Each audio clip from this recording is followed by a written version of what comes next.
we need to do what is best in our own assessment of American interests, but I do think perceptions of our allies in the region are important, an important factor for us to consider. I returned from a CODEL that was led by Senator Cornyn over the 4th of July, and we spent time in both Jordan and the UAE.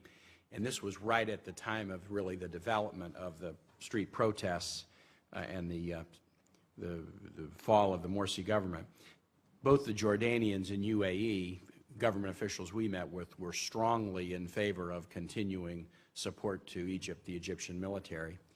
And while I haven't had direct conversations with the Israeli governmental officials, at least what you read in the press, both American and Israeli press would suggest that they feel the same. And I just wanted to, that's been a theme of the testimony this morning, but just to kind of put it in a direct question, would you say that these critical American allies, Jordan, UAE, and Israel, in the neighborhood would be of the strong position that the U.S. should continue aid to the government, and especially the military government, as a stabilizing force during this time?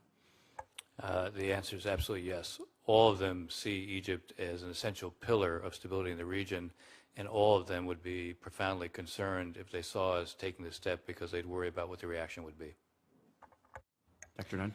Senator, yes, those allies are in favor of continuing the aid, but I would note that their interests regarding Egypt differ from ours. Absolutely. Even my fellow panelists who are against suspension of aid have been raising the democracy, human rights, civil society, free media, rights of all citizens, including Christians. These interests of ours that the United States has, those allies generally don't take an interest in such issues. I wouldn't characterize it as not taking an interest in those issues. I think that goes too far. That's my own editorial comment. And I agree, we have to make the right decision for our interests, but the interests of close allies that we have, who admittedly look at it differently, and one of the reasons they look at it differently is they're in the neighborhood and we're many, many time zones away, that the perceptions of our close allies are a factor in trying to reach the right decision in terms of our interests. But yeah, Ambassador Kurtzer. The answer to your question is yes. And I'd simply go beyond it to say, look, the challenge we have now is, yes, we want to promote democracy, we want to maintain our significant interests, we want to maintain the constancy of our relationship, and sometimes these things are going to come into contradiction with one another. But there's a fourth element which goes to the heart of your question, Senator, and I agree with it fully.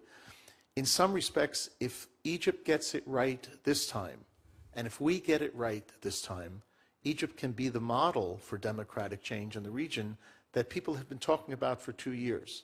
Right now, it's not that model because it has not yet found its footing. It doesn't even know where it's heading and how it's going to build this democratic culture, democratic institutions, and so forth.